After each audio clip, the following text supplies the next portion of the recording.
Hi hello guys, welcome back to Aadya colourful. ನಾನು Suma. Friends, ಇವತ್ತಿನ ವಿಡಿಯೋದಲ್ಲಿ ಒಂದು ಸ್ವೀಟ್ ರೆಸಿಪಿನ ನಿಮ್ಮ ಜೊತೆ ಶೇರ್ ಮಾಡ್ಕೊಳ್ತಾ ಇದ್ದೀನಿ. 1 ಕಪ್ ಹಾಲಿನ ಪುಡಿ ಇದ್ದರೆ ಸಾಕು. ಧಾರವಾಡ ಪೇಡನ ನೀವು ಹೀಗೆ ತಯಾರಿಸಿ ಖಂಡಿತವಾಗ್ಲೂ ಮಕ್ಕಳಿಗೆಲ್ಲ ಕೊಡ್ಬೋದು. ತುಂಬಾ ಟೇಸ್ಟಿ ಇರುತ್ತೆ.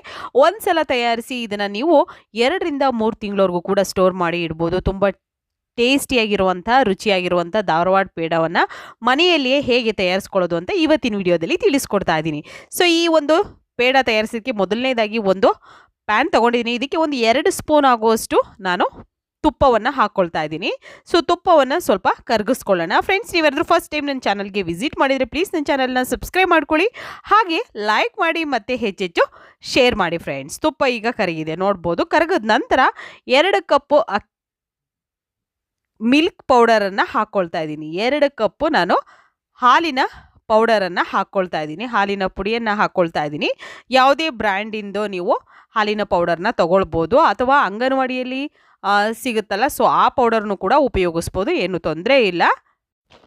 ನಾನಿಲ್ಲಿ 2 ಕಪ್ ಆಗೋಷ್ಟು ಹಾಲಿನ ಪೌಡರ್ನ ತೊಗೊಂಡಿದ್ದೀನಿ. ನಂದಿನಿ ಬ್ರ್ಯಾಂಡಿಂದು ನಾನು ತೊಗೊಂಡಿರೋ ಅಂಥದ್ದು. ಸೊ ನಿಮಗೆ ಯಾವುದು ಅವೈಲೇಬಲ್ ಇರೋದೋ ಅದನ್ನು ನೀವು ತೊಗೊಳ್ಬೋದು, ಏನು ತೊಂದರೆ ಇಲ್ಲ. ಈಗ ಇದಕ್ಕೆ ನಾನು ಪ್ಯಾನಿಗೆ ಹಾಕಿದ ನಂತರ ಇದನ್ನು ಹಾಗೆ ರೋಸ್ಟ್ ಮಾಡ್ಕೋಬೇಕು. ನೋಡ್ತಾ ಇದ್ದೀರಲ್ಲ, ತುಪ್ಪ ಸ್ವಲ್ಪ ಹಾಕಿ ಇದನ್ನು ಹಾಗೆ ನಾವು ಉರಿಬೇಕಾಗುತ್ತೆ. ಜಾಸ್ತಿ ಇದನ್ನು ಹೈ ಫ್ಲೇಮ್ ಮಾಡಿಕೊಂಡು ಉರಿಯೋ ಹಾಗಿಲ್ಲ. ಸ್ಟವ್ನ ನಾವು ಲೋ ಫ್ಲೇಮ್ ಇಟ್ಕೊಂಡು ನಾವು ಈ ಒಂದು ಹಾಲಿನ ಪುಡಿಯನ್ನು ಉರಿಬೇಕಾಗುತ್ತೆ. ಸೊ ಇದ್ರ ಕಲರ್ ಕೂಡ ಚೇಂಜ್ ಆಗಬೇಕು ನಮಗೆ. ಇದನ್ನೇ ನಾವು ಉರಿತಾ ಇರಬೇಕು ಹೀಗೇನೆ. ಸೊ ನೋಡ್ತಾ ಇದ್ದೀರಲ್ಲ, ಕಲರ್ ಕೂಡ ಈಗ ಚೇಂಜ್ ಆಗಕ್ಕೆ ಬರ್ತಾ ಇದೆ. ಸ್ವಲ್ಪ ಒಂದು ಹೊತ್ತಲ್ಲಿ ಕಲರ್ ಚೇಂಜ್ ಆಗ್ತಾ ಬರ್ತಾ ಇರುತ್ತೆ, ನೋಡ್ಬೋದು ನೀವು.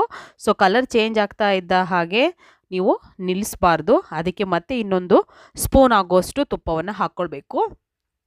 ಹೀಗೆ ಒಂದು 2 ರಿಂದ 3 ಬಾರಿ ಒಂದೊಂದು ಸ್ಪೂನು ತುಪ್ಪವನ್ನು ಹಾಕ್ಕೊಳ್ಬೇಕಾಗುತ್ತೆ.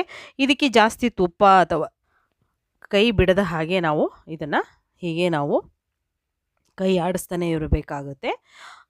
ಯಾಕೆ ಅಂತಂದರೆ ನೀವು ಹೀಗೆ ಇದನ್ನು ಬಿಟ್ಬಿಟ್ರೆ ಕೆಳಗಡೆ ಅಷ್ಟೇ ಕಲರ್ ಚೇಂಜ್ ಆಗಿಬಿಡುತ್ತೆ, ಮೇಲೆಲ್ಲ ಹಾಗೇ ಇರುತ್ತೆ. ಸೊ ಅಷ್ಟು ಚೆನ್ನಾಗಿ ನಮಗೆ ಧಾರವಾಡ ಪೇಡ ಬರೋದಿಲ್ಲ. ಹಾಗಾಗಿ ಇದು ಸ್ವಲ್ಪ ಸ್ವಲ್ಪನೇ ಕಲರ್ ಚೇಂಜ್ ಆಗ್ತಾಯಿದ್ರು ನಾವು ಕೈ ಬಿಡದ ಹಾಗೆ ಇದನ್ನು ಮಿಕ್ಸ್ ಮಾಡ್ತಾನೇ ಇರಬೇಕು. ನೋಡ್ತಾ ಇದ್ದೀರಲ್ಲ, ಸ್ವಲ್ಪ ಸ್ವಲ್ಪನೇ ಕಲರ್ ಚೇಂಜ್ ಆಗ್ತಾ ಇದೆ. ಸೊ ಸಾಮಾನ್ಯವಾಗಿ ಧಾರವಾಡ ಪೇಡನ ಎಲ್ಲಾದರೂ ನೀವು ಆಚೆ ಹೋದಾಗ ಧಾರವಾಡ ಪೇಡ ಸಿಕ್ಕಿದಾಗ ಖಂಡಿತವಾಗ್ಲೂ ತಿಂದಿರ್ತೀರ. ಆದರೆ ಮನೆಯಲ್ಲಿ ತಯಾರಿಸಿರುವಂಥವ್ರು ತುಂಬಾ ಕಮ್ಮಿ. ಸೊ ಹಾಗಾಗಿ ನನಗೆ ತುಂಬಾ ರಿಕ್ವೆಸ್ಟ್ ಬಂದಿತ್ತು ಧಾರವಾಡ ಪೇಡ ರೆಸಿಪಿನ ಶೇರ್ ಮಾಡಿ ಅಂತ. ಸೊ ಹಾಗಾಗಿ ಇವತ್ತು ನಾನು ನಿಮ್ಮ ಜೊತೆ ಈ ಒಂದು ಸ್ವೀಟನ್ನು ಶೇರ್ ಮಾಡ್ತಾಯಿದ್ದೆ. ಇವಾಗ ನೋಡಿ, ಈ ರೀತಿಯಾಗಿ ಕಲರ್ ಚೇಂಜ್ ಆಗ್ತಾ ಇದೆ. ಹೀಗೆ ಚೇಂಜ್ ಆಗ್ತಾ ಇದ್ದ ಹಾಗೆ ಮಧ್ಯೆ ಮಧ್ಯೆ ಸ್ವಲ್ಪ ಸ್ವಲ್ಪ ತುಪ್ಪವನ್ನು ಹಾಕ್ಕೊಳ್ಬೇಕಾಗುತ್ತೆ. ಸ್ವಲ್ಪ ನಮಗೆ ಪೇಷನ್ಸ್ ಬೇಕಾಗುತ್ತೆ ಇದಕ್ಕೆ. ಯಾಕೆಂದರೆ ಒಂದು 5 ನಿಮಿಷ 5 ರಿಂದ 10 ನಿಮಿಷ ಈ ಕಲರ್ ಚೇಂಜ್ ಆಗೋದಕ್ಕೆ ಬೇಕಾಗುತ್ತೆ. ಜಾಸ್ತಿ ಟೈಮ್ ಏನು ತೊಗೊಳೋದಿಲ್ಲ. ತುಂಬಾ ಈಸಿಯಾಗಿ ಮಾಡುವಂಥ ರೆಸಿಪಿ, ಹಾಗೆ ಮಕ್ಕಳಿಗೂ ಕೂಡ ತುಂಬಾ ಹೆಲ್ತಿಯಾಗಿರುತ್ತೆ. ಇದು ಹಾಲಿನ ಪೌಡರಿಂದ ಮಾಡಿರೋದ್ರಿಂದ ಯಾವುದೇ ರೀತಿ ತೊಂದರೆ ತಾಪತ್ರೆಗಳು ಇರೋದಿಲ್ಲ. ಮತ್ತು ಯಾವುದೇ ರೀತಿ ಇದಕ್ಕೆ ಜಾಸ್ತಿ ಆಯಿಲ್ ಅಥವಾ ತುಪ್ಪ ಬೇಕು ಅಂತ ಏನಿಲ್ಲ.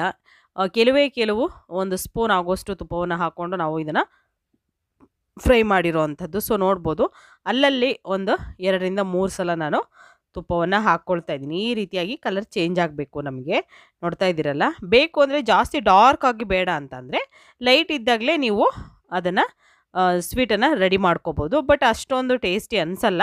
ಸ್ವಲ್ಪ ಡಾರ್ಕ್ ಆದ್ರೇ ಧಾರವಾಡ ಪೇಡ ಸೂಪರ್ ಟೇಸ್ಟನ್ನು ಕೊಡೋದು. ಹಾಗಾಗಿ ನೋಡಿ, ನಾನು ಸ್ವಲ್ಪ ಡಾರ್ಕಾಗಿ ಅದನ್ನು ಉರಿತಾ ಇದ್ದೀನಿ. ಸೊ ನೋಡ್ತಾ ಇದ್ದೀರಲ್ಲ, ಈ ರೀತಿ ನಮಗೆ ಕಲರ್ ಚೇಂಜ್ ಆಗಬೇಕು. ಈ ರೀತಿ ಕಲರ್ ಚೇಂಜ್ ಆದಮೇಲೆ ತುಪ್ಪ ಹಾಕಬಾರ್ದು. ಈಗ ಇಲ್ಲಿ ನಾವು ಒಂದು 1/2 ಕಪ್ ಹಾಲು ತೊಗೊಂಡಿದ್ದೀವಿ. ಇದರಲ್ಲಿ ನಾನು ಸ್ವಲ್ಪ ಹಾಲನ್ನು ಹಾಕ್ಕೊಂಡು ಒಂದು ಸಲ ಮಿಕ್ಸ್ ಮಾಡ್ಕೊಳ್ತೀನಿ. ಆಮೇಲೆ ಮತ್ತೆ ಇನ್ನೊಂದು ಸಲ ಸ್ವಲ್ಪ ಹಾಲನ್ನು ಹಾಕ್ಕೊಂಡು ಮಿಕ್ಸ್ ಮಾಡ್ಕೊಳ್ತೀನಿ. ಈ ರೀತಿಯಾಗಿ ಹಾಲು ಒಂದು 1/2 ಕಪ್ಪು ಹಾಲನ್ನು ಸ್ವಲ್ಪ ಸ್ವಲ್ಪ ಹಾಕ್ಕೊಂಡು ನಾವು ಮಿಕ್ಸ್ ಮಾಡ್ಕೋಬೇಕಾಗುತ್ತೆ. ಇದು ಪೂರ್ತಿ ತೆಳ್ಳಗಾಗೋ ಹಾಗೆ ನಾವು ಹಾಲನ್ನು ಹಾಕಬಾರ್ದು. ಓಕೆ, ನೋಡಿ, ಇಷ್ಟು ಹಾಕ್ಕೊಳ್ತಾ ಇದ್ದೀನಿ. ಇಷ್ಟನ್ನು ಹಾಕಿದ ನಂತರ ಒಂದು ಸಲ ಮಿಕ್ಸ್ ಮಾಡ್ಕೊಳ್ಳೋಣ. ಮತ್ತೆ 1 ಸೆಕೆಂಡ್ ಬಿಟ್ಟು ಮತ್ತೊಂದು ಸ್ವಲ್ಪ ಹಾಕ್ಕೊಂಡು ನಾನು ಟೋಟಲಾಗಿ 1/2 ಕಪ್ ಹಾಲನ್ನು ಮುಗಿಸಿದ್ದೀನಿ ಇದಕ್ಕೆ. ಸೊ ಅದಾದ ನಂತರ ಈಗ ಸ್ವಲ್ಪ ತಣ್ಣಗಾಗೋದಕ್ಕೆ ಬಿಟ್ಟಿದ್ದೆ. ಓಕೆ, ಈಗ ಪೌಡರ್ ಸ್ವಲ್ಪ ತಣ್ಣಗಾದ ನಂತರ ಒಂದು ಮಿಕ್ಸಿ ಜಾರ್ ತೊಗೊಂಡಿದ್ದೀನಿ. ಜಾರಿಗೆ ಇವಾಗ ಹಾಕ್ಕೊಳ್ಳೋಣ. ನೋಡ್ತಾ ಇದ್ದೀರಲ್ಲ, ಈಗ ಮಿಕ್ಸಿ ಜಾರ್ಗೆ ನಾನು ಹಾಕ್ಕೊಳ್ತಾ ಇದ್ದೀನಿ. ಈಗ ಪೌಡರು ಪೂರ್ತಿ ತಣ್ಣಗಾಗಿದೆ. ಜಾಸ್ತಿ ಬಿಸಿ ಕೂಡ ಇರಬಾರ್ದು. ಜಾಸ್ತಿ ಬಿಸಿ ಇದ್ದರೆ ಹಾಕೋಕ್ಕೆ ಹೋಗಬೇಡಿ. ಸ್ವಲ್ಪ ತಣ್ಣಗಾಗೋದಕ್ಕೆ ಟೈಮ್ ಕೊಡಿ. ತಣ್ಣಗಾದ ನಂತರನೇ ನೀವು ಈ ಒಂದು ಮಿಶ್ರಣನ ಒಂದು ಮಿಕ್ಸಿ ಜಾರ್ಗೆ ಹಾಕ್ಕೊಳ್ಬೇಕಾಗುತ್ತೆ. ಜಾರಿಗೆ ಹಾಕಿ ಇದನ್ನು ನಾವು ಪೌಡರ್ ಮಾಡ್ಕೊಂಬರೋಣ, ಗ್ರೈಂಡ್ ಮಾಡ್ಕೊಂಬರೋಣ. ಒಂದು ಸಲ ಒಂದು ಸೆಕೆಂಡ್ ಇದನ್ನು ಗ್ರೈಂಡ್ ಮಾಡ್ಕೊಂಬಂದರೆ ಸಾಕು. ನೋಡ್ತಾ ಇದ್ದೀರಲ್ಲ, ಈ ರೀತಿ ಪರ್ಫೆಕ್ಟಾಗಿ ಬಂದಿದೆ. ಇವಾಗ ನೀರೇನು ಹಾಕಬೇಡಿ ಅಥವಾ ಹಾಲು ಕೂಡ ಹಾಕಬೇಡಿ, ಸಾಕು ಅಷ್ಟೇ. ಪೌಡರ್ನೇ ಬರೀ ನಾವು ಗ್ರೈಂಡ್ ಮಾಡ್ಕೊಂಡು ಬರಬೇಕು ಅಷ್ಟೇ. ಈಗ ನೋಡಿ, ಇಷ್ಟು ಪೌಡರ್ ಆಗಿದೆ. ಈ ಪೌಡರ್ ಆಗಿರೋದನ್ನು ಪ್ಯಾನಿಗೆ ಮತ್ತೆ ಹಾಕ್ಕೊಳ್ತಾ ಇದ್ದೀನಿ. ಇಲ್ಲಿ ನೋಡಿ, ರುಬ್ಬಿರೋ ಅಂಥ ಪೌಡರ್ ಇದೆಯಲ್ಲ, ಸೊ ಅದನ್ನು ಮತ್ತೆ ಹಾಕ್ಕೊಳ್ತಾ ಇದ್ದೀನಿ. ತುಂಬಾ ಟೇಸ್ಟಿ ಇರುತ್ತೆ ಖಂಡಿತವಾಗ್ಲೂ. ಧಾರವಾಡ ಪೇಡ ಇಷ್ಟು ಟೇಸ್ಟಿಯಾಗಿ ಮತ್ತು ಇಷ್ಟು ಬೇಗ ಮನೆಯಲ್ಲೇ ಮಾಡ್ಕೋಬೋದು ಅನ್ನೋದು ನನಗೂ ಕೂಡ ತಿಳಿದಿರಲಿಲ್ಲ. ಖಂಡಿತ ಒಂದ್ಸಲ ತಯಾರಿಸಿದ ಮೇಲೆ ನಾನು ಮತ್ತೆ ಇದನ್ನು ತಯಾರಿಸ್ಕೊಳ್ತಾ ಇದ್ದೀನಿ. ಯಾಕೆಂದರೆ ಮಕ್ಕಳು ಕೂಡ ತುಂಬಾ ಇಷ್ಟಪಟ್ಟು ತಿಂತಾರೆ, ಅಷ್ಟು ಟೇಸ್ಟಿ ಇರುತ್ತೆ. ಯಾವುದೇ ಹಬ್ಬ ಹರಿದಿನಗಳಲ್ಲೂ ಕೂಡ ನೀವು ಈ ಒಂದು ರೆಸಿಪಿನ ತಯಾರಿಸ್ಕೋಬೋದು. ನೋಡಿ, ಈಗ ಸ್ಟವ್ ಆನ್ ಮಾಡಿಲ್ಲ ಫ್ರೆಂಡ್ಸ್. ಓಕೆ, ಆನ್ ಮಾಡ್ದಲೇ ನಾವು ಇಲ್ಲಿ ಈ ಒಂದು ಮಿಲ್ಕ್ ಪೌಡರಿಗೆ ಹಾಲನ್ನು ಸೇರಿಸ್ಕೊಳ್ತಾ ಇದ್ದೀವಿ. ಟೋಟಲಾಗಿ 1.5 ಕಪ್ಪು ಹಾಲು ಬೇಕಾಗುತ್ತೆ ನಮಗೆ. ಇಲ್ಲಿ 1 ಕಪ್ ಹಾಲನ್ನು ಹಾಕಿ ಮಿಕ್ಸ್ ಮಾಡಿದ್ದೀನಿ. ಮತ್ತೆ ಅರ್ಧ ಕಪ್ ಹಾಲನ್ನು ಹಾಕ್ಕೊಂಡು ಮತ್ತೆ ಒಂದು ಸಲ ಮಿಕ್ಸ್ ಮಾಡ್ಕೊಳ್ತಾ ಇದ್ದೀನಿ. ನೋಡ್ತಾ ಇದ್ದೀರಲ್ಲ, ಈ ರೀತಿ ನಮಗೆ ಟೋಟಲಾಗಿ 1.5 ಕಪ್ ಹಾಲು ಬೇಕು. ಮತ್ತು ಅಲ್ಲಿ ಅರ್ಧ ಕಪ್ ಹಾಕಿದ್ದೀವಿ. 2 ಕಪ್ಪು ಮಿಲ್ಕ್ ಪೌಡರ್ಗೆ 2 ಕಪ್ ಹಾಲು ಬೇಕಾಗುತ್ತೆ. ಓಕೆ, ನೋಡಿ, ಈಗ ಸ್ಟವ್ ಆನ್ ಮಾಡಿದ್ದೀನಿ. ಈಗ ಸ್ಟವ್ನ ಲೋ ಫ್ಲೇಮಲ್ಲಿ ಇಟ್ಟಿದ್ದೀನಿ. ಹಾಗೆ ಇದನ್ನು ಮಿಕ್ಸ್ ಮಾಡ್ಕೊಳ್ತಾ ಇರ್ತೀನಿ. ನೋಡ್ತಾ ಇದ್ದೀರಲ್ಲ, ಹೀಗೆ ಇದನ್ನು ಚೆನ್ನಾಗಿ ಮಿಕ್ಸ್ ಮಾಡ್ಕೊಳ್ಳೋಣ. ಯಾವುದೇ ರೀತಿ ಅದು ತಳ ಹಿಡಿಬಾರ್ದು, ಆ ರೀತಿಯಾಗಿ ನಾವು ಮಿಕ್ಸ್ ಮಾಡ್ತಾನೆ ಇರಬೇಕು. ಮತ್ತು ಒಂದೇ ಕಡೆ ಅದನ್ನು ಹಾಗೆ ಬಿಟ್ಟರೆ ಖಂಡಿತವಾಗ್ಲೂ ಅದು ಸೀದೋಗೋ ಚಾನ್ಸಸ್ ಇರುತ್ತೆ. ನೋಡಿ, ಈ ರೀತಿ ಚೆನ್ನಾಗಿ ಅದು ನುಣ್ಣಗೆ ಆಗಬೇಕು. ಮತ್ತು ಅಷ್ಟೇ ಪ್ಯಾನ್ ಬಿಡೋ ಥರ ಆಗಬೇಕು. ಅದು ಅಲ್ಲಿವರೆಗೂ ಇದನ್ನು ಚೆನ್ನಾಗಿ ಮಿಕ್ಸ್ ಮಾಡ್ತಾ ಚೆನ್ನಾಗಿ ಇದನ್ನು ನಾವು ಬೇಯಿಸ್ಕೋಬೇಕಾಗುತ್ತೆ. ಸೊ ನೋಡ್ತಾ ಇದ್ದೀರಲ್ಲ, ಈ ರೀತಿಯಾಗಿ ಫ್ರೈ ಮಾಡ್ಕೊಂಡು ಆಗಿದೆ. ಸೊ ಗಟ್ಟಿ ಕೂಡ ಆಗಿದೆ. ಇದು ಪರ್ಫೆಕ್ಟಾಗಿ ಬಂದಿದೆಯಾ ಇಲ್ವೋ ಅನ್ನೋದನ್ನು ನಾನು ಹೇಗೆ ತಿಳ್ಕೊಬೇಕು ಅನ್ನೋದನ್ನು ಕೂಡ ತಿಳಿಸ್ಕೊಡ್ತೀನಿ. ಸೊ ಈಗ ನೋಡಿ, ಒಂದು 2 ಸ್ಪೂನ್ ಆಗುವಷ್ಟು ತುಪ್ಪವನ್ನು ಮತ್ತೆ ಹಾಕ್ಕೊಳ್ತಾ ಇದ್ದೀನಿ. ತುಪ್ಪ ಹಾಕಿದ ನಂತರ ಮತ್ತೆ ಒಂದು ಸಲ ಇದನ್ನು ಮಿಕ್ಸ್ ಮಾಡ್ಕೊಳ್ತಾ ಇದ್ದೀನಿ. ಮಿಕ್ಸ್ ಮಾಡಿದ ನಂತರ ನೋಡ್ತಾ ಇದ್ದೀರಲ್ಲ, ಮತ್ತೆ ಇನ್ನೊಂದು ಸೆಕೆಂಡ್ ಅಥವಾ 2 ಸೆಕೆಂಡ್ ಬೇಕಾಗುತ್ತೆ. ನೋಡಿ, ಈಗ ಕೈಯಲ್ಲಿ ಸ್ವಲ್ಪ ತೊಗೊಂಡು ಈ ರೀತಿ ಹುಂಡೆ ಕಟ್ತಾ ಇದ್ದರೆ ಕರೆಕ್ಟಾಗಿ ಹುಂಡೆ ಬರ್ತಾ ಇರಬೇಕು ನಮಗೆ, ಎಲ್ಲೂ ಹೊಡ್ಕೋಬಾರ್ದು. ನೋಡ್ತಾ ಇದ್ದೀರಲ್ಲ, ಈ ರೀತಿ ಹುಂಡೆ ಕರೆಕ್ಟಾಗಿ ಬರ್ತಿದೆ ಅಂದರೆ ಓಕೆ, ಈ ಮಿಶ್ರಣ ಕರೆಕ್ಟಾಗಿದೆ ಅಂತ. ಸೊ ಇವಾಗ ಇದು ಕರೆಕ್ಟಾಗಿದೆ. ಇದನ್ನು ಸ್ವಲ್ಪ ತಣ್ಣಗಾಗೋದಕ್ಕೆ ಬಿಡಬೇಕಾಗುತ್ತೆ ನಾವು. ನೋಡಿ, ಒಂದು ಸ್ಟೀಲ್ ತಟ್ಟೆ ತೊಗೊಂಡಿದ್ದೀನಿ. ತಟ್ಟೆಗೆ ಇವಾಗ ನಾವು ಈ ಒಂದು ಮಿಶ್ರಣವನ್ನು ಹಾಕ್ಕೊಳ್ಳೋಣ ಫಸ್ಟಿಗೆ. ಸೊ ಪೂರ್ತಿಯಾಗಿ ನಾನು ಹಾಕ್ಕೊಳ್ತಿದ್ದೀನಿ. ಇದನ್ನು ಪೂರ್ತಿ ತಟ್ಟೆಯಲ್ಲಿ ಹರಡಬೇಕು, ಏಕೆಂದರೆ ಬೇಗ ತಣ್ಣಗಾಗಬೇಕು. ಇದು ತಣ್ಣಗಾಗೋವರೆಗೂ ನಾವು ಬಿಡಲೇಬೇಕಾಗುತ್ತೆ. ಬೇರೆ ಏನನ್ನು ಕೂಡ ಉಪಯೋಗಿಸೋ ಹಾಗಿಲ್ಲ, ಪೂರ್ತಿ ತಣ್ಣಗಾಗಬೇಕು. ಅದಕ್ಕೋಸ್ಕರ ಈಗ ತಟ್ಟೆಯಲ್ಲಿ ಪೂರ್ತಿ ಹರಡಿ ಇದನ್ನು ಫ್ಯಾನ್ ಗಾಳಿಲಿ ಇಡೋದಾದರೆ ಇಡ್ಬೋದು, ಅಥವಾ ಲೇಟ್ ಆಗಲಿ ಸ್ವಲ್ಪ ಪರವಾಗಿಲ್ಲ ಅನ್ನೋದಾದರೆ ನೀವು ಸ್ವಲ್ಪ ಈ ರೀತಿ ತಟ್ಟೆಯಲ್ಲಿ ಹರಡಿಬಿಟ್ಟು ಹಾಗೆ ಇಟ್ಟರು ಕೂಡ ತಣ್ಣಗಾಗುತ್ತೆ, ಏನು ತೊಂದರೆ ಇಲ್ಲ, ಬೇಗನೆ ತಣ್ಣಗಾಗುತ್ತೆ. ಅಕಸ್ಮಾತ್ ಬೇಗ ಬೇಕು ಅಂದರೆ ಫ್ಯಾನ್ ಗಾಳಿಲೂ ಕೂಡ ಇಡ್ಬೋದು. ಈಗ ಇಲ್ಲಿ ಒಂದು ಪೌಡರ್ ತೊಗೊಂಡಿದ್ದೀನಿ ಫ್ರೆಂಡ್ಸ್. ಇದನ್ನು ಬೂರಾ ಪೌಡರ್, ಬೂರಾ ಶುಗರ್ ಅಂತ ಹೇಳ್ತಾರೆ. ಸೊ ಖಂಡಿತವಾಗ್ಲೂ ಇದನ್ನು ಹೇಗೆ ಮಾಡ್ಕೊಳ್ಳೋದು ಅಂತ ನಿಮಗೆ ಗೊತ್ತಿಲ್ಲ ಅನ್ನೋದಾದರೆ ನಾನು ಖಂಡಿತ ಈ ಒಂದು ವಿಡಿಯೋನ ನಾಳೆ ನಾನು ನನ್ನ ಆದ್ಯ ಕಲರ್ಫುಲ್ ವ್ಲಾಗ್ಸ್ ಚಾನಲಲ್ಲಿ ಶೇರ್ ಮಾಡ್ತೀನಿ. ಅಲ್ಲಿ ನೀವು ನಾಳೆ ನೋಡ್ಬೋದು. ಈ ವಿಡಿಯೋದಲ್ಲೇ ಕಂಟಿನ್ಯೂ ಮಾಡೋದಕ್ಕೆ ಖಂಡಿತ ವಿಡಿಯೋ ತುಂಬಾ ಲೆಂತಿ ಆಗುತ್ತೆ, ನಿಮಗೂ ಕೂಡ ಬೋರ್ ಆಗುತ್ತೆ ಅನ್ನೋ ಕಾರಣಕ್ಕೆ ನಾನು ಈ ಒಂದು ವಿಡಿಯೋನ ಅದರಲ್ಲಿ ಶೇರ್ ಮಾಡಿಲ್ಲ.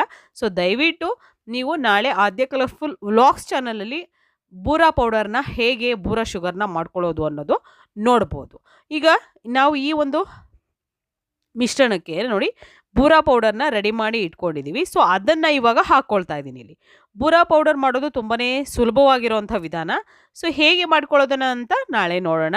ಇದಕ್ಕೆ ಸಕ್ಕರೆ ಪೌಡರ್ನ ಹಾಕಬೇಡಿ ಫ್ರೆಂಡ್ಸ್. ಖಂಡಿತವಾಗ್ಲೂ ನೀವು ಸಕ್ಕರೆ ಪೌಡರ್ ಎಷ್ಟೇ ಹಾಕಿದ್ರೂ ಕೂಡ ಇದು ಚೆನ್ನಾಗಿ ಬರೋದಿಲ್ಲ. ಮತ್ತು ಇದು ನೋಡಿ, ಈ ಒಂದು ಬೂರಾ ಪೌಡರ್ ಹಾಕಬೇಕಾದ್ರೂ ಕೂಡ ಬೂರಾ ಶುಗರ್ ಹಾಕಬೇಕು ಅಂದರೂ ಕೂಡ ನೀವು ಸ್ವಲ್ಪನೂ ಬಿಸಿ ಇರಬಾರ್ದು. ಬಿಸಿ ಇದ್ದಾಗ ಬೂರಾ ಶುಗರ್ನ ಹಾಕೋ ಹಾಗಿಲ್ಲ. ಓಕೆ, ಸೊ ಅದಕ್ಕೋಸ್ಕರ ನೋಡ್ತಾ ಇದ್ದೀರಲ್ಲ, ಪೂರ್ತಿ ತಣ್ಣಗಾಗಬೇಕು. ಪೂರ್ತಿ ಅಂದರೆ ಸ್ವಲ್ಪ ಬೆಚ್ಚು ಕೂಡ ಇರಬಾರ್ದು, ಪೂರ್ತಿ ತಣ್ಣಗಾಗಬೇಕು. ಆಗ ನೀವು ಈ ಬೂರಾ ಶುಗರ್ನ ಹಾಕ್ಕೊಳ್ಬೇಕಾಗುತ್ತೆ. ಈ ಮಿಶ್ರಣಕ್ಕೆ ಎಷ್ಟು ಬೇಕಾಗುತ್ತೆ ನೋಡಿಕೊಂಡು ಬೂರಾ ಶುಗರ್ನ ಉಪಯೋಗಿಸಿ. ಸುಮಾರು ಇಲ್ಲಿ ನನಗೆ ಒಂದು ಕಪ್ಪು 1.5 ಕಪ್ಪು ಬೇಕಾಗೋಯಿತು ಈ ಒಂದು ಬೂರಾ ಶುಗರು. ಸೊ ಈಗ ಹಿಟ್ಟನ್ನು ನಾನು ನೀಟಾಗಿ ಮಿಕ್ಸ್ ಮಾಡಿಕೊಂಡು ಇದನ್ನು ಮತ್ತೆ ನೋಡ್ತಾ ಇದ್ದೀರಲ್ಲ, ಮತ್ತೆ ಹಾಕ್ಕೊಳ್ತಾ ಇದ್ದೀನಿ. 1 ಕಪ್ ಹಾಲಿನ ಪುಡಿ ಇದ್ದರೆ ಸಾಕು, ಧಾರವಾಡ ಪೇಡ ಮಾಡ್ಬೋದು. ತುಂಬ ಟೇಸ್ಟಿಯಾಗಿರುವಂಥ ಮಿಲ್ಕ್ ಪೌಡರ್ ಪೇಡ ರೆಸಿಪಿನ ನಿಮ್ಮ ಜೊತೆ ಶೇರ್ ಮಾಡ್ಕೊಳ್ತಾ ಇದ್ದೀನಿ. ಖಂಡಿತವಾಗ್ಲೂ ನೀವು ಕೂಡ ಒಂದ್ಸಲ ತಯಾರಿಸಿ ಹೇಗೆ ಬಂತು ಅಂತ ತಪ್ಪದೆ ಕಾಮೆಂಟ್ ಸೆಕ್ಷನಲ್ಲಿ ತಿಳಿಸಿ. ಈಗ ನೋಡಿ ನಾನು ಉಂಡೆಯನ್ನು ಮಾಡ್ಕೊಳ್ತಾ ಇದ್ದೀನಿ, ಪೇಡವನ್ನು ಕಟ್ಕೊಳ್ತಾ ಇದ್ದೀನಿ.